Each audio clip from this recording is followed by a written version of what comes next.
All right, I'm going to get started here. Hello, everybody. My name is Trevor. I'm going to give you a presentation here on network. This is my Network 101, an illustrated walkthrough network traffic. Real quick, I want to give a shout out to Derek, who I'm not seeing, and Colin, if you want to get in here, and Brandon, get in here too.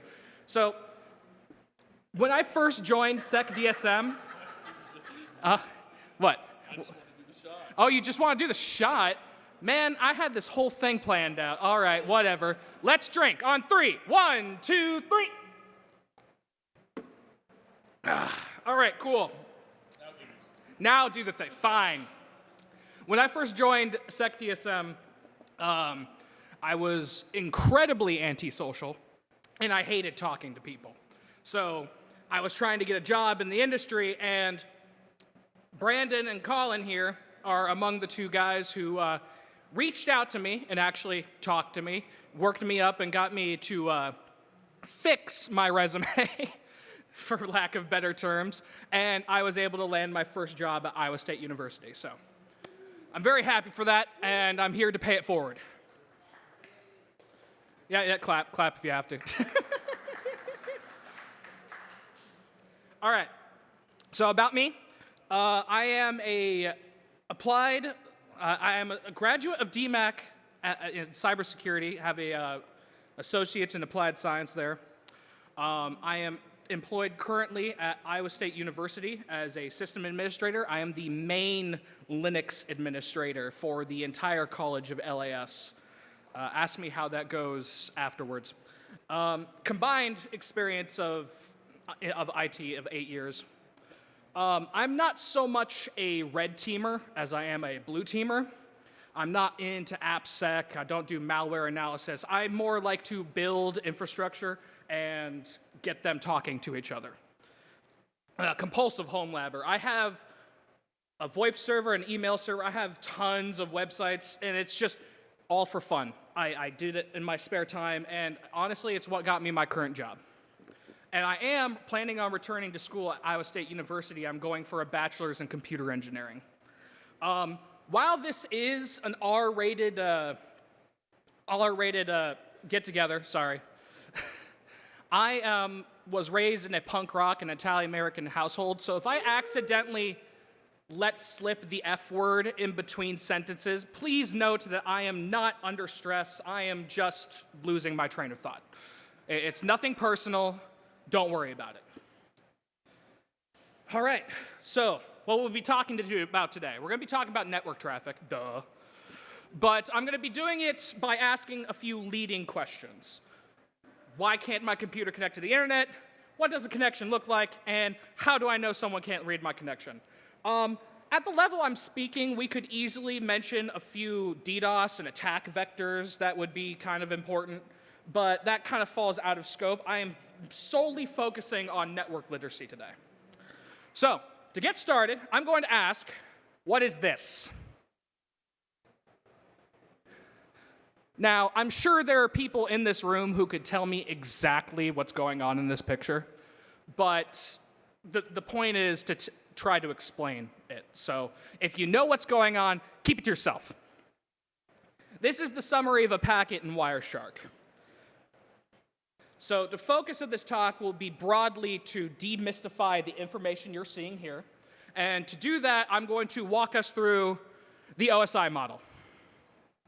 This is actually a pretty good image. You can see that the data starts in the greed layer, and all the treachery happens in the physical layer. So I like this image a lot. This is the actual OSI model. You got your physical data link, network, transport, session, presentation, application, blah, blah, blah.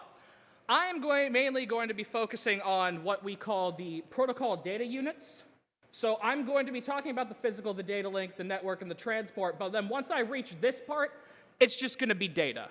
That's all it is. The session, presentation, and application part gets into application programming. I'm only talking about the traffic.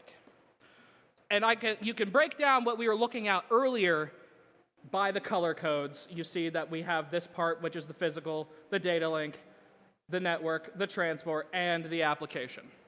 Kind of how I'm going to approach this. So, to start, our first question. Why can't my computer connect to the internet? This is mainly a question that's asked by friends and family, but this is also the first IT-related question that any child will ask their parents. Why can't my computer connect to the internet? So the first part's actually pretty easy. To have the physical layer, you make sure it's plugged in.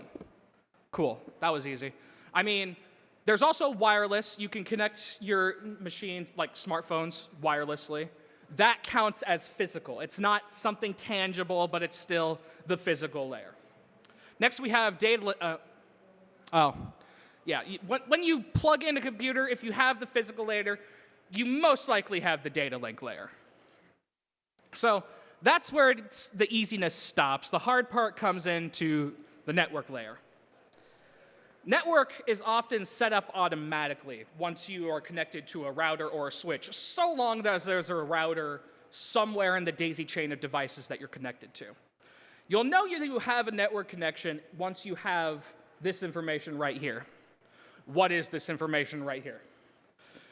So IPv6 is a thing. I know that some of you in the room will know what it is. That falls out of scope in this. You'll find IPv6 mostly in ISP, military, and general infrastructure settings, but in businesses, enterprise, and schools, you're going to find an IPv4 address. Those private ranges I listed up here are what you're going to find in most applications. The subnet mask under your IP address indicates this is basically a blocking address. So anywhere you see a number, it is blocking that segment of your IP address to the network. So in this case, we see the first three, we call these octets because they are 8 bits. The first 3 octets are all blocked, meaning that this 192.168.99 all belongs to the network. Everything outside of the network will fall outside of this IP range and get sent to what's at the bottom here, the default gateway. Default gateway handles sending traffic out of the local network and onto the internet.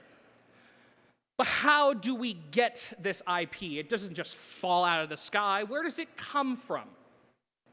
DHCP, Dynamic Host Configuration Protocol, is a network management protocol for the automatic assignment of IPs to devices on a network. Easy. When you plug in a device, it sends out a DHCP discover. A router will send back an offer. The device will respond back with a request, and the router will send back an acknowledgement. And by that point, you have your IP. But if we look back to our information from earlier, we see that when you send a network packet, you're also sending out these numbers. These numbers here, well, numbers and letters, they're hex codes, but that is the MAC address, the source and destination MAC address. And how these are correlated is by something called ARP, Address Resolution Protocol. It's basically where a computer, once it's made a connection to a network, it'll start sending out ARP requests and asking, okay, what hardware address is this local IP located at, blah, blah, blah, blah. And it will build that table, and when you go to make a request to a local IP, it will also pair it with the actual MAC address of that device. If this IP falls outside of the local network, if it's somewhere outside of this 192.168.99, it will actually send it to the hardware address of the router, and then the router will forward it on to the greater internet. Last thing I want to talk about is ICMP. This is an easy way to figure out if there's an issue sending packets from you to whatever destination you're trying to send it. Out on the internet, an easy destination to try a ping test against is 8888. Does anyone know what that is? Yeah, it's Google's DNS server.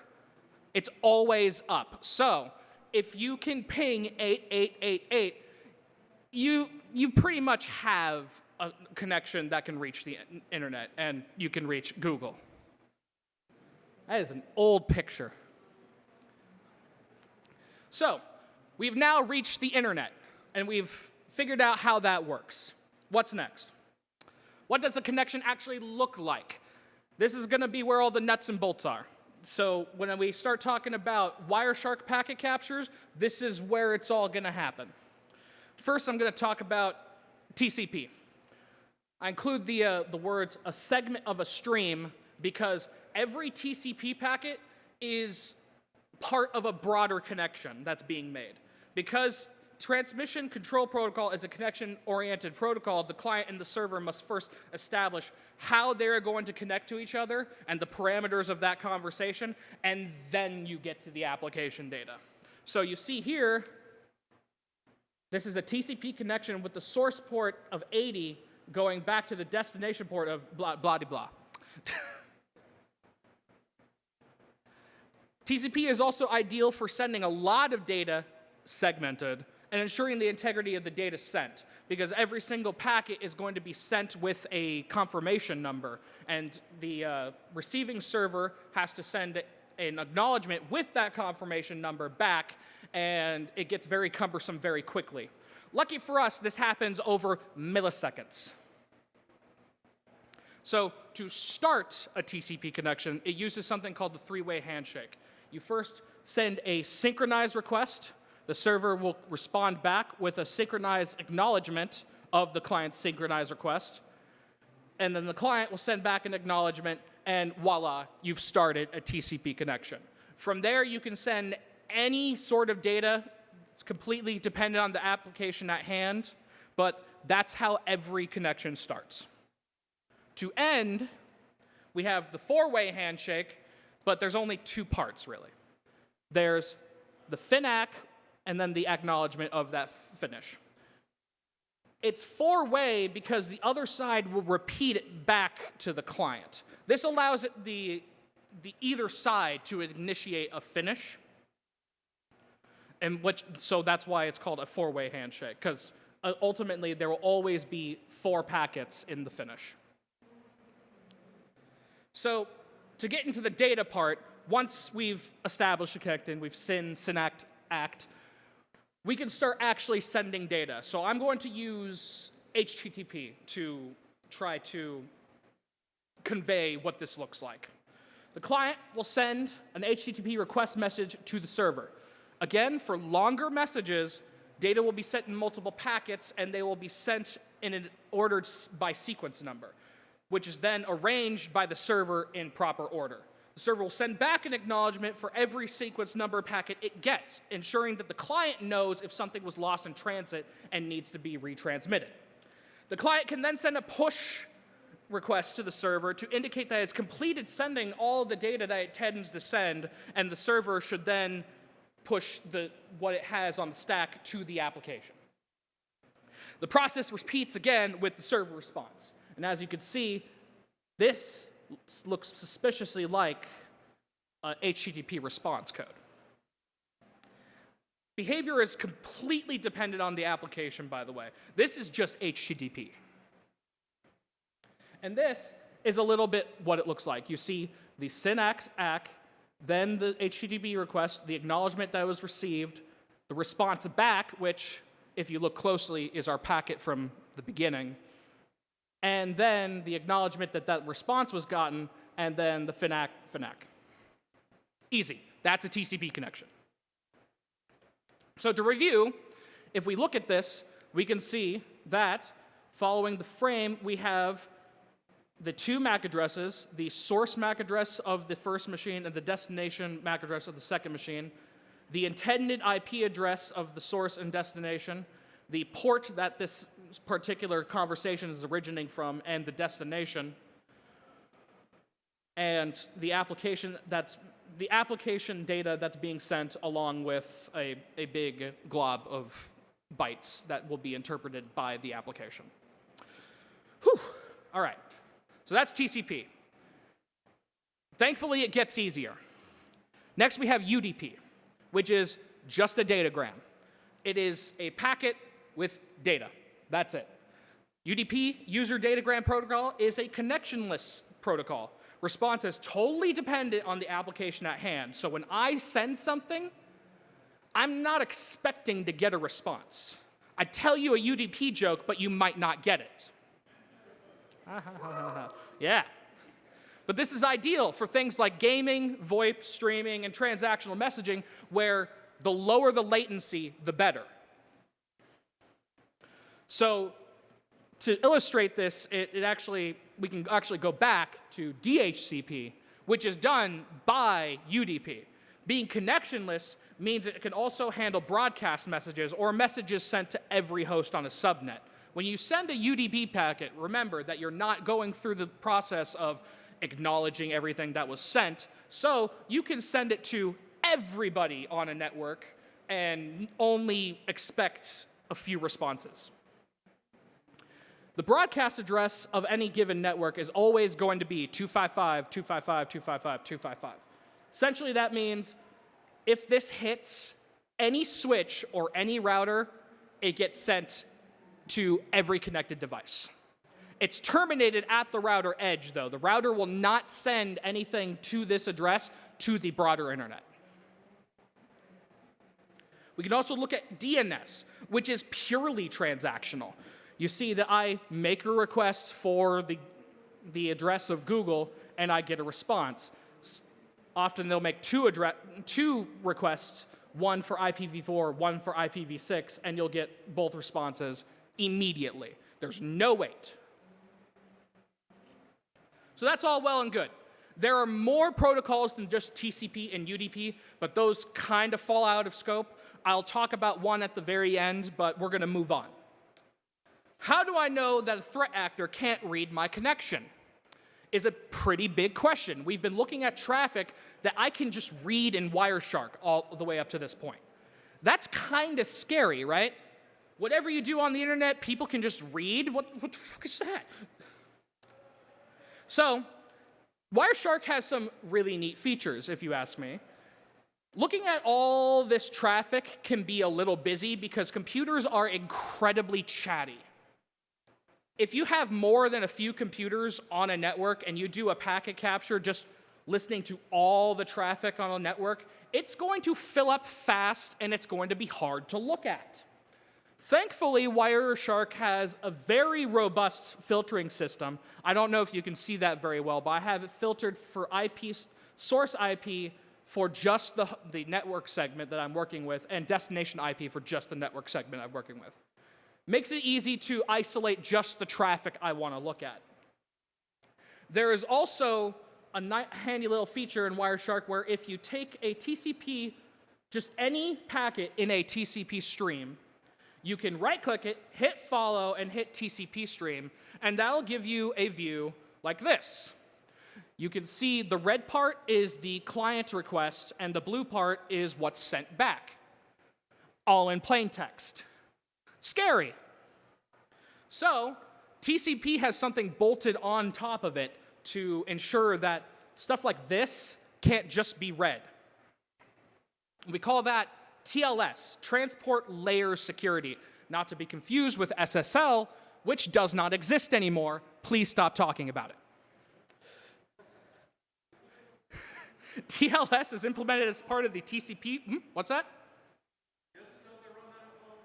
Of course you do. TCP is implemented as part of the TLS is implemented as part of the TCP process. Negotiates a cipher and public key exchange to encrypted data. The result should be something entirely indecipherable by a person or a computer. Note that the text is on screen is not encrypted, it's just encoded. It's supposed to be an example. That is something that can be reversed, and if you find a way to reverse it, I'll post it in Discord later. If you find a way to reverse it, let me know. I'm not going to give you anything, but it's kind of cool. What? Oh, you want a picture of it? Go ahead. I was going to post it later. That's your mini CTF. Again, I'm not going to give you anything if you... All right, so TLS is a little cumbersome, so there's a lot of text on the next slide, but I'm going to try to power through this. First, after the SYN ACK, we start with the client hello. The client will send a hello to the which specifies the highest version of TLS that application on the client side will support suggested ciphers and suggestion compression. Server will respond with the server hello, shocker, containing the chosen TLS version, the cipher, the compression method. The server will also send its certificate, which the client will then verify against its own certificate of forwarding chain. Every browser that you have ever used has a trusted certificate authority that it verifies against to say if a certificate is valid, essentially. That's why we all have to go through Let's Encrypt to encrypt our home websites if we don't want to run our own certificate authority, which is its own incredibly obtuse thing to do. Next we'll do client key exchange. The client will then, based on the selected cipher, send a public key back in a client key exchange message and change cipher sec message, which indicates that the conversation from then on will be authenticated and encrypted, along with an encrypted finish message, all in one packet. New session ticket, server responds with this, and its own change cipher sec and encrypted finish. Likewise, all in one packet. From then there, all data sent by the application will be encrypted in this way. So, we started with this. Plain text. I can see exactly what's happening. I can see the HTTP request being made. I can see the response back from the server. I can read what the website actually says that you traveled to. That's done in 11 packets. TLS 1.2 takes 18 packets because we're going through the process of not only setting up our TCP connection and terminating it, we're also going through the process of a client, of a public key exchange. TLS 1.3 defined in 2018, that's not that long ago. The client will now lead with all of its supported ciphers and public keys in its client hello, allowing the server to start with an encrypted server hello and certificate. That's great. It only takes away one packet. We haven't made much progress from this to this, unfortunately. But the result is that no one can read this. Most websites you go to today are encrypted with HTTPS, so no one in the middle can read what's actually going on. That's great and all, but how do we know that this has been widely adopted? I need some data. Well, if you look at this, this is a bar graph of the last 8 years of Chrome usage. Page loads over HTTPS by Chrome users. You can see back in 2015, things were looking pretty bad. But recently, we have reached nearly 100%. The thing I want to illustrate with this is that a lot of traffic on the internet is now encrypted. People aren't going to be able to just look at all the traffic going across the internet and be able to read exactly what you're doing. A lot of VPN marketing is built on making people think that people can just read all your traffic. They can't. Even if the marketed from the angle of preventing tracking from like the big companies like Google and Facebook and all that, if you're still using a VPN and using the same account that you use at home, they're gonna know. So there's no point in trying to put a VPN over that. Not that that information is useful, but you know. Moving on, I did want to make a quick mention of one last protocol of the transport variety called QUIC. QUIC is essentially UDP plus TLS. It was defined, there's an asterisk there.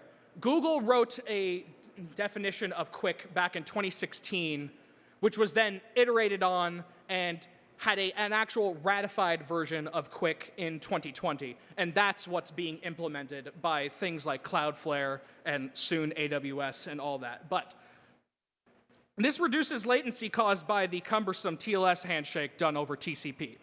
And this is built with HTTP advances in mind.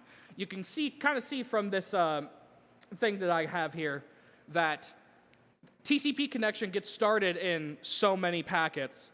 The TCP plus TLS adds layers upon that, making it more cumbersome. QUIC, if you've already talked to this server before, you can start with an encrypted hello and start with your application data immediately after that. Things are moving in this industry. The things I've talked about today might be gone in a couple years because of how fast things like this are moving. This is kind of what this is a packet capture of some quick traffic that I pulled from a website that was hitting Cloudflare. Cloudflare has broadly started enabling this, and a lot of browsers now also support this. So I've talked about a lot. We've talked about TCP, we talked about UDP, and we've talked about mainly web traffic. There's a lot more that can be seen in Wireshark.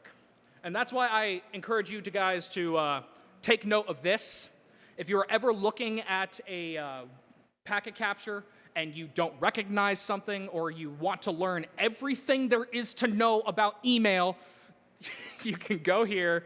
They have a nice Google search where you can just type in the name of a protocol, and it'll start you off on some good information about it. I think that's it. Questions? We have a question there. Micah. Can you talk a little bit about Proxies? Proxies and man-in-the-middle. I think man-in-the-middle stuff falls out of scope of what I'm trying to talk about today. Like I said. There are some things I consider talking about, but I didn't want to get too in the weeds with this. This is just network traffic literacy.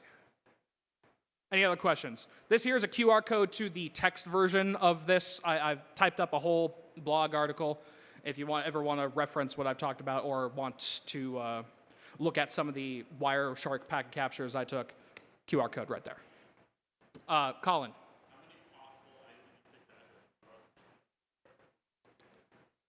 More than you can imagine.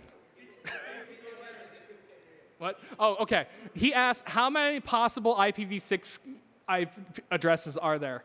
And I said, more than you can imagine.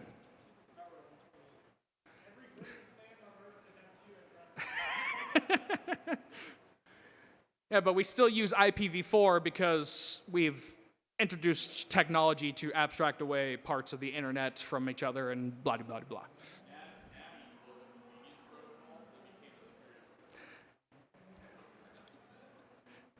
He said that natting is a convenience protocol that became a security protocol. I want to argue it's still not a security protocol, but I don't have enough time to really argue with you.